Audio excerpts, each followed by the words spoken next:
আচ্ছা দেখো, তোমাদের আমি আগের দিন 23 পর্যন্ত বলেছিলাম, আজকে 24 থেকে শুরু করছি। 24 আর 25 এই দুটো অঙ্ক একটু অন্যরকম। 24 নম্বরটা দেখো কি বলছে। একটা বর্গক্ষেত্রের একটা অন্তর্বৃত্ত অঙ্কন করা হলো। এই যদি একটা বর্গক্ষেত্র হয়, এর আমরা অন্তর্বৃত্ত অঙ্কন করছি। অন্তর্বৃত্তটা এরকম হবে, তাই তো? তাহলে এই বর্গক্ষেত্রের যখন আমরা অন্তর্বৃত্ত অঙ্কন করি, তাহলে কি হয়? বর্গক্ষেত্রের বাহুর দৈর্ঘ্য বৃত্তের ব্যাসের সমান। ঠিক আছে? ওই বৃত্তটি আবার একটি সমবাহু ত্রিভুজের পরিবৃত্ত, অর্থাৎ এইখানে আমি এই ছবিটা যখন এঁকেই ফেললাম, এখানে আরেকটা ছবি আঁকি। দেখো, সমবাহু ত্রিভুজের পরিবৃত্ত, তার মানে ব্যাপারটা এরকম। এইখানে একটা বৃত্ত, জোড়া লাগলো না, এখানে একটা বৃত্ত, এর ভেতরে একটা সমবাহু ত্রিভুজ। ব্যাপারটা হচ্ছে এরকম। তাহলে আমি প্রথমে একটা একটা করে ভাগে আসি। আচ্ছা, প্রথমে হচ্ছে এই যে বৃত্তটার যেটা ব্যাস, সেটা হচ্ছে বর্গক্ষেত্রের বাহু। তাহলে বৃত্তের ব্যাস যদি 2r হয়, বর্গক্ষেত্রের বাহু হচ্ছে a। তাহলে আমরা এখান থেকে বলতে পারি a = 2r। ঠিক আছে? এবার যখন আমরা সমবাহু ত্রিভুজটা যখন বৃত্তের মধ্যে থাকে, আমরা কি বলেছিলাম যে সমবাহু ত্রিভুজটা যখন বৃত্তের মধ্যে থাকবে তখন কি হবে? এই বৃত্ত এর মধ্যে যদি একটা সমবাহু ত্রিভুজ আলাদাভাবে থাকে, তখন আমাদের কি হয় দেখো, কি হয় যদি আমি এইটা আঁকি। দেখো, এইটা যদি বৃত্তটার কেন্দ্র হয়, তাহলে এইটা ব্যাসার্ধ, আবার এইটাও ব্যাসার্ধ, এইটা ব্যাসার্ধ, আবার এইটাও ব্যাসার্ধ, তাই তো?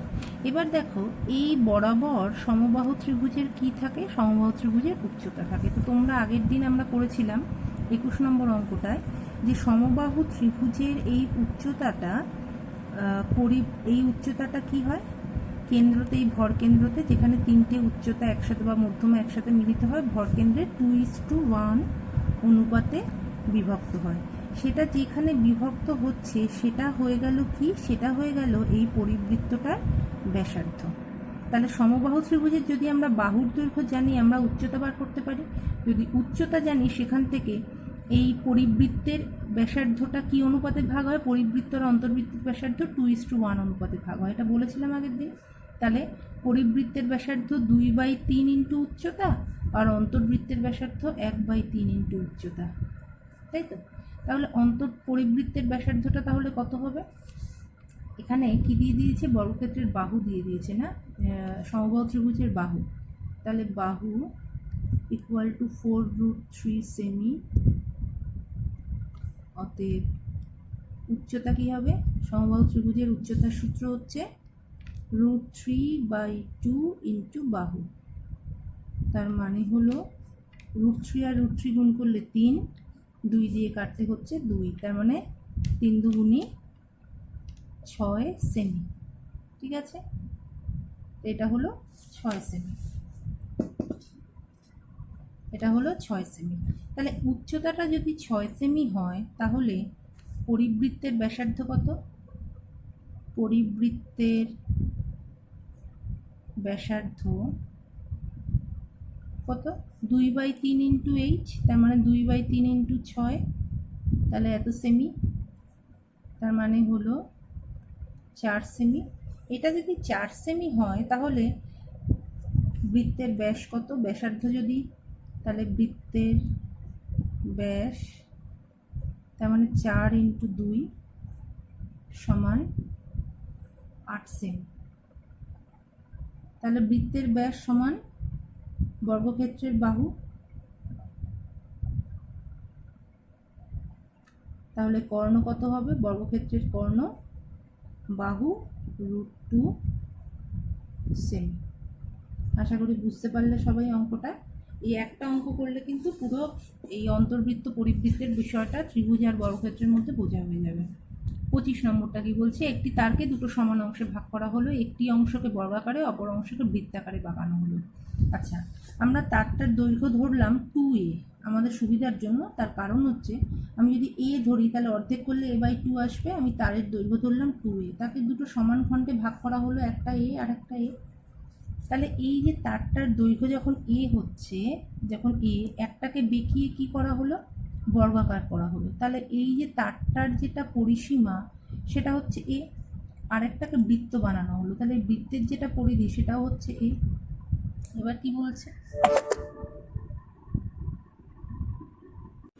এবার এই যে বৃত্তটা বানাচ্ছি আর এই যে বর্গক্ষেত্রটা বানাচ্ছি, তাহলে বর্গক্ষেত্রের পরিসীমা হচ্ছে তারটার দৈর্ঘ্য, তাহলে বর্গক্ষেত্রের বাহুর দৈর্ঘ্য যদি আমরা বি ধরি তাহলে পরিসীমা হচ্ছে 4b, তাহলে 4b ইকুয়াল টু এ, তাহলে বি ইকুয়াল টু a/4। তাহলে বর্গক্ষেত্রের এক একটা বাহুর দৈর্ঘ্য যদি বর্গক্ষেত্রের এক একটা বাহুর দৈর্ঘ্য যদি a/4 হয়, তাহলে ক্ষেত্রফল কত হবে, b² ইকুয়াল টু a²/16, তাই তো। ঠিক একইভাবে এই বৃত্তটার ব্যাসার্ধ যদি আমরা r ধরি, এই বৃত্তের ব্যাসার্ধ যদি আমরা r ধরি, তাহলে পরিধি 2πr, তাহলে 2πr সমান আমরা কত পাচ্ছি, a। তাহলে এখান থেকে আমরা r এর মানটা বার করলাম, a/2π। তাহলে বৃত্তের ক্ষেত্রফল কত হবে, πr², তার মানে পাই ইন্টু a/2π তার হোল স্কোয়ার, তাহলে পাই ইন্টু a²/4 ইন্টু π², একটা একটা করে পাই কেটে গেল, তার মানে হলো a²/4 পাই, তাই তো। এবার কি বলেছে অঙ্কটা বলেছে যে বৃত্তাকার তারটি বর্গাকার তারটির থেকে 33 বর্গ সেন্টিমিটার বেশি জায়গা নেয়, তাই তো। তাহলে বৃত্তাকার তার বেশি জায়গা নেয়, তার মানে এটা বড়। বৃত্তাকার তার যদি বর্গাকার তারের থেকে বেশি জায়গা নেয়, তার মানে এইটা বড় হচ্ছে, এর ক্ষেত্রফলটা বেশি হচ্ছে। কতটা বেশি হচ্ছে, 33 বর্গ সেন্টিমিটার। তার মানে a²/4π minus a²/16 equal to 33। তার মানে a² যদি কমন নেই, a²/4 যদি কমন নেই, তাহলে কি থাকছে দেখো, এখানে থাকছে 1/π মাইনাস 1/4, এটা থাকছে তো। এখানে 16 থেকে 4 চলে গেল, তার মানে কি হলো, 4টা যদি ওপাশে চলে যায় তাহলে a² ইন্টু 4π, আচ্ছা সরি, এখানটা যদি আমি লিখি a² ইন্টু পাইটা যদি উল্টে যায়, তার মানে 7/22 মাইনাস 1/4 ইকুয়াল টু 33 ইন্টু 4। তাহলে এখান থেকে আমরা কি বার করতে পারছি, a² ইকুয়াল টু, তার মানে লসাগু কত হচ্ছে, লসাগু হচ্ছে 4 আর 22-এর লসাগু 44। তাহলে এখানে হলো 7 দুগুণী 14, এখানে হলো কত, 4 11 44 ইকুয়াল টু 33 ইন্টু 4, তার মানে 3। এবার দেখো তো কত হচ্ছে, 33 ইন্টু 4 ইন্টু 44/3, 3 3 কাটাকাটি হয়ে গেল, থাকলো 11। তার মানে a ইকুয়াল টু √4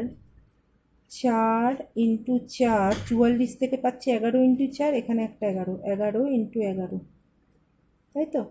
তার মানে 4 ইন্টু 11, তার মানে হচ্ছে 44 সেমি। অর্ধেক তারের দৈর্ঘ্য যদি 44 সেমি হয়, তাহলে পুরো তারটা কত, আমি 2a ধরেছি, তার মানে 88 সেন্টিমিটার। বুঝতে পারলে। এইবার দেখো শর্ট কোশ্চেনগুলো, আমি কিন্তু শর্ট কোশ্চেনের সব অঙ্ক করাবো না, আমি এটা বলে দেবো ম্যাক্সিমামটাই, তোমরা চেষ্টা করবে, যদি না পারো তোমরা আমাকে বলবে। বৃত্তাকার তারের ক্ষেত্রফল x বর্গ একক। আমরা যদি কি করব, আমরা পরিধি ব্যাসার্ধটা ধরে নেব। ক্ষেত্রফল x বর্গ একক, তার মানে x সমান হচ্ছে πr², পরিধি হচ্ছে কত, y একক, তার মানে y সমান হচ্ছে 2πr, আর ব্যাস হচ্ছে z একক, তার মানে z সমান কত, 2r। তাহলে এইখানটা মানটা বসিয়ে দিলে আমরা কোনটা হচ্ছে বার করব। একটি বৃত্তের পরিলিখিত এবং অন্তর্লিখিত বর্গক্ষেত্রদ্বয়ের ক্ষেত্রফলের অনুপাত। একটি বৃত্তের পরিলিখিত বর্গক্ষেত্র, তা বৃত্তের যদি পরিলিখিত, একটি বৃত্তের পরিলিখিত বর্গক্ষেত্র এইটা, তাহলে এক্ষেত্রে কি হবে, বৃত্তের ব্যাস সমান বর্গক্ষেত্রের কর্ণ, আর বৃত্তের অন্তর্লিখিত বর্গক্ষেত্রের ক্ষেত্রে কি হবে, বৃত্তের কর্ণ সমান, বর্গক্ষেত্রের কর্ণ সমান বৃত্তের ব্যাস। তাহলে এখান থেকে আমরা মানগুলো বার করতে পারছি, বার করে অনুপাত বার করব। আচ্ছা, কি বলছে, একটি বৃত্তাকার ক্ষেত্রের পরিধি ও ক্ষেত্রফলের সাংখ্যমান সমান। পরিধি আর ক্ষেত্রফল কিন্তু সমান বলেনি, সাংখ্যমান সমান বলেছে। পরিলিখিত বর্গক্ষেত্রের কর্ণের দৈর্ঘ্য। আচ্ছা, সাংখ্যমান সমান বলা মানে কি? 2πr = πr², এইটা বলেছে, তাই তো? তাহলে কাটাকাটি করলে আমরা কি পাচ্ছি? পাই পাই কেটে গেল, আরও কেটে গেল। আরটা যেহেতু not equal to zero, r equal to zero হলে এভাবে কাটে না, বা আমরা এইভাবে লিখতে পারি 2 = r²/r। তাহলে কাটাকাটি করলে পাচ্ছি r = 2। আর ইকুয়াল টু যদি 2 পাই, ওই বৃত্তের পরিলিখিত বর্গক্ষেত্রের কর্ণের দৈর্ঘ্য বার করতে পারবো না? এই বৃত্তের পরিলিখিত বর্গক্ষেত্র এইটা, এর কর্ণের, তাহলে কি এর যেটা ব্যাস হবে সেটা হচ্ছে বর্গক্ষেত্রের কর্ণ, তার মানে 4। এই বর্গক্ষেত্রের বাহু, তার মানে 4। তাহলে কর্ণ কত হবে? 4√2। আচ্ছা, এইটা কিন্তু আমি আর বলবো না, বহুবার বলেছি। সমবাহু ত্রিভুজের পরিলিখিত অন্তর্লিখিত বৃত্তাকার ক্ষেত্রের ক্ষেত্রফল অনুপাত, তার মানে অন্তর্বৃত্তের ব্যাসার্ধের বর্গ আর পরিবৃত্তের ব্যাসার্ধের বর্গ বার করতে হবে। একটি বলয়াকৃতি লোহার পাতের অন্তর্ব্যাস এবং বহির্ব্যাসাতেও লোহার পাত আছে, তার কি হবে? বহির্ব্যাসের ক্ষেত্রফল মাইনাস অন্তর্ব্যাসের ক্ষেত্রফল। এগুলো করেছো তোমরা, 18 নম্বর অঙ্কটাই এরকম। আচ্ছা, এই অঙ্কটা করবে অবশ্যই, এরকম শর্ট কোশ্চেন আসে পরীক্ষায়। একটি বৃত্তাকার ক্ষেত্রের ব্যাসার্ধের দৈর্ঘ্য 10% বৃদ্ধি পেলে বৃত্তাকার ক্ষেত্রের ক্ষেত্রফল শতকরা কত বৃদ্ধি পায়? এই অঙ্কটা আমি করে দিচ্ছি, পরের অঙ্কটা তোমরা নিজেরা ট্রাই করবে। ক্ষেত্রফল 50% হ্রাস করলে ক্ষেত্রফল শতকরা কত হ্রাস পায়? একই রকম। আচ্ছা, এটা হচ্ছে 27-এর 1। আচ্ছা, আমি ধরলাম বৃত্তটার ব্যাসার্ধ হচ্ছে 8 সেমি, আর একক, সেমি নয়, যেহেতু এখানে কোনো একক উল্লেখ নেই, আমরা আর একক লিখব। ব্যাসার্ধের দৈর্ঘ্য 10% বৃদ্ধি করা হলো, তাহলে নতুন ব্যাসার্ধ কত হবে? নতুন ব্যাসার্ধ r × r/10। 10% মানে কি? r × 10/100, কাটাকাটি করলে এটা হয়, তার মানে হলো হচ্ছে 11r/10 একক। ওকে, তাহলে পুরনো ব্যাসের ক্ষেত্রফল কত ছিল? এক্ষেত্রে ক্ষেত্রফল ছিল হচ্ছে πr²। এবার নতুন ক্ষেত্রফলে, আচ্ছা, ক্ষেত্রফল বাড়লো না কমলো এটা আমরা কি করে বুঝবো? যদি দেখি ভগ্নাংশটা অপ্রকৃত ভগ্নাংশ, অর্থাৎ ওপরে লবটা বড় হরটা ছোট, তাহলে বুঝবে যে ক্ষেত্রফল বাড়লো। যদি উল্টো হতো, অর্থাৎ এই যে যেটা নতুন ব্যাসার্ধটা যদি এরকম হতো 10/11, সেক্ষেত্রে বলতাম ব্যাসার্ধ কম হবে, ক্ষেত্রফল আগের থেকে কম হবে। ঠিক আছে, যেহেতু এটা অপ্রকৃত ভগ্নাংশ, তার মানে ক্ষেত্রফল বাড়লো, নতুন ক্ষেত্রফল বাড়লো। আর যদি প্রকৃত ভগ্নাংশ হতো তো ক্ষেত্রফল কমতো। তাহলে নতুন ক্ষেত্রফল কত? নতুন ক্ষেত্রফল পাই × 11r/10 তার হোল স্কোয়ার বর্গ একক, তার মানে 121 πr²/100 বর্গ একক। তাহলে ক্ষেত্রফল বৃদ্ধি পেল কত? ক্ষেত্রফল বৃদ্ধি পেল, দেখো আগে ছিল πr², এখন হলো এই যে আবার সেই, এই ভগ্নাংশটা অপ্রকৃত ভগ্নাংশ, তার মানে ক্ষেত্রফল বেড়েছে। যদি প্রকৃত ভগ্নাংশ হতো ক্ষেত্রফল কমেছে। πr² যদি আমি দুটোর থেকে কমন নেই, কি থাকছে? 121/100, আর এটা থেকে থাকছে 1, তাই তো? তাহলে ক্ষেত্রফল বৃদ্ধি পেলে কত? πr² × 100 বিয়োগ করলাম, কত হচ্ছে? তাহলে 21/100। তাহলে এই যে ক্ষেত্রফলটা বৃদ্ধি পেল, এটা কতর মধ্যে বৃদ্ধি পেল? প্রথমে কত ছিল? πr²। তাহলে πr² ক্ষেত্রফল বৃদ্ধি পেল এত, একে কত, 100 কত, তাই তো? তাহলে ব্যাপারটা এরকম হয় তো। তাহলে শতকরা ক্ষেত্রফল বৃদ্ধি, তাহলে কত হলো? যেটা বৃদ্ধি পেল সেটা ওপরে থাকে, কার মধ্যে বৃদ্ধি পেল? πr² মধ্যে, সেটা নিচ্ছে, আর যেহেতু শতকরা তাই 100 গুণ করলাম। তাহলে πr² কাটা, 21/100 × 100, তার মানে শতকরা ক্ষেত্রফল বৃদ্ধি 21/21%। শতকরা কথাটা লিখলে আর পার্সেন্ট কথাটা লিখবে না। আচ্ছা, পরেরটা কি বলছে? একটি বৃত্তাকার তারের ক্ষেত্রের পরিসীমা 50% হ্রাস করলে বৃত্তাকার তার ক্ষেত্রের পরিসীমা হ্রাস পাওয়া মানে কি? আলটিমেট কি হ্রাস পাওয়া? আলটিমেট ব্যাসার্ধ হ্রাস পাওয়া। পরিসীমা হ্রাস পেলে তো বাকিটা তো কনস্ট্যান্ট, তাই তো? পরিসীমা হচ্ছে 2πr, এই 2πr এর মধ্যে এই মানটা তো নির্দিষ্ট, তা হ্রাস পায় কে? তাহলে তোমরা কি লিখবে এই অঙ্কটার শুরুতে? পরিসীমা 50% হ্রাস পাওয়ার অর্থ ব্যাসার্ধ 50% হ্রাস পাওয়া, তারপর একই টাইপের ক্যালকুলেশন। আমি বৃদ্ধি করেছি, তোমরা হ্রাস করবে। পরেরটা কি বলছে? একটি বৃত্তাকার ক্ষেত্রের ব্যাসার্ধ আর দৈর্ঘ্য আর মিটার, অন্য একটি বৃত্তাকার ক্ষেত্রের ব্যাসার্ধের দৈর্ঘ্য কত হলে ক্ষেত্রফল প্রথম বৃত্তের ক্ষেত্রফলের এক্স গুণ হবে। আচ্ছা, কি বলছে? বৃত্তাকার ক্ষেত্রের ব্যাসার্ধের দৈর্ঘ্য আর মিটার, তাহলে ক্ষেত্রফল পাই আর স্কোয়ার বর্গ মিটার, তাই তো? এবার কি বলছে? এবারে দেখো কি বলছে, অন্য একটি বৃত্তাকার ক্ষেত্রের ব্যাসার্ধের দৈর্ঘ্য কত হলে তার ক্ষেত্রফল প্রথম বৃত্তের ক্ষেত্রফলের এক্স গুণ হবে। আচ্ছা, তাহলে আমি ধরলাম অন্য একটা বৃত্তের ব্যাসার্ধ ক্যাপিটাল আর, তাহলে তার ক্ষেত্রফল পাই আর স্কোয়ার। এবার এর ক্ষেত্রফলের এক্স গুণ হবে, তাই তো বলেছে। তাহলে pi r square equal to x into pi small r square. তাহলে পাই পাই যদি কেটে যায়, তাহলে r equal to root over x r square, তার মানে রুট এক্স ইন্টু আর। ঠিক আছে, এত মিটার। পরেরটা কি বলেছে? এইটা কিন্তু ওই যেটা বলেছিলাম, যদি তোমাদের কখনো দেখো কোনো বিষমবাহু ত্রিভুজ দিয়েছে, তোমাদের নর্মালি সমবাহু ত্রিভুজ দেয়, যদি কখনো দেখো কোনো বিষমবাহু ত্রিভুজ দিয়েছে, তার মানে বুঝবে ওটা সমকোণী ত্রিভুজ। তখনই আমরা কি করব? বড় বাহুটার বর্গ ছোট দুটো বাহুর বর্গের সমষ্টি, অর্থাৎ অতিভুজের স্কোয়ার সমান লম্ব স্কোয়ার যোগ ভূমি স্কোয়ার হচ্ছে কিনা দেখব। নিশ্চয়ই হবে। হলে তখন আমরা কি লিখব? পরিবৃত্তের ক্ষেত্রফল চেয়েছে, তাহলে এর পরিবৃত্তের ক্ষেত্রফল কি হবে? এটা আগেও বলেছি, তাও আরেকবার বলছি। যদি বলে পরিবৃত্তের ব্যাসার্ধ কি হবে, তখন কি হবে? অতিভুজের মধ্যবিন্দু।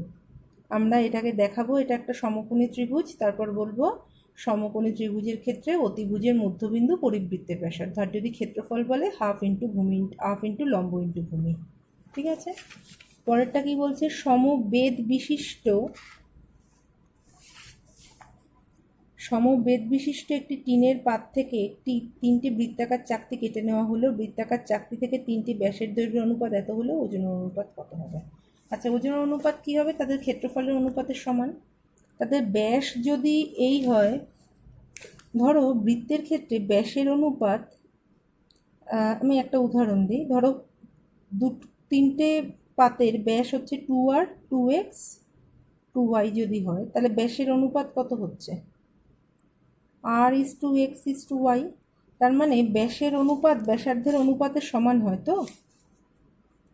এটা 5 নম্বর, এটা 4 নম্বর। তাহলে ব্যাসের অনুপাত যদি ব্যাসার্ধের অনুপাতের সমান হয়, তাহলে এখানে যে অনুপাতগুলো দিয়েছে আমরা কি লিখব? যেহেতু বৃত্তের ক্ষেত্রে ব্যাসের অনুপাত এবং ব্যাসার্ধের অনুপাত সমান, আমরা একটা করে সাধারণ অনুপাত ধরে নিলাম, ধরো x। তাহলে প্রথম বৃত্তের ব্যাসার্ধ কত? প্রথম বৃত্তের ব্যাসার্ধ 3x একক, পরের বৃত্তের ব্যাসার্ধ হচ্ছে 5x একক, তারপরের বৃত্তের ব্যাসার্ধ হচ্ছে 7x একক, এবং প্রত্যেকটা ক্ষেত্রে এদের ক্ষেত্রফল পাবো। আমরা জানি কি ক্ষেত্রফলের অনুপাত কিসের সমান হয়? ওদের ওজনের অনুপাতের সমান হবে। ওদের ক্ষেত্রফলের অনুপাত, অর্থাৎ প্রত্যেকটা ক্ষেত্রে এদের ক্ষেত্রফল বার করব, ক্ষেত্রফলের অনুপাত ওজনের অনুপাতের সমান হবে। কেন হচ্ছে? তার কারণ হচ্ছে আমরা কি পেয়েছি? তোমরা ঘনত্ব পড়েছিলে, মনে আছে ঘনত্বের সূত্র? ঘনত্ব ইকুয়াল টু ভর বাই আয়তন, তাই তো? এদের প্রত্যেকের ভর সমান। এইবার এখানে যেহেতু একক ঘনত্বের মধ্যে জিনিসটা রয়েছে, কারণ কি বলেছে? একটাই টিনের পাত, তাদের ঘনত্ব সমান।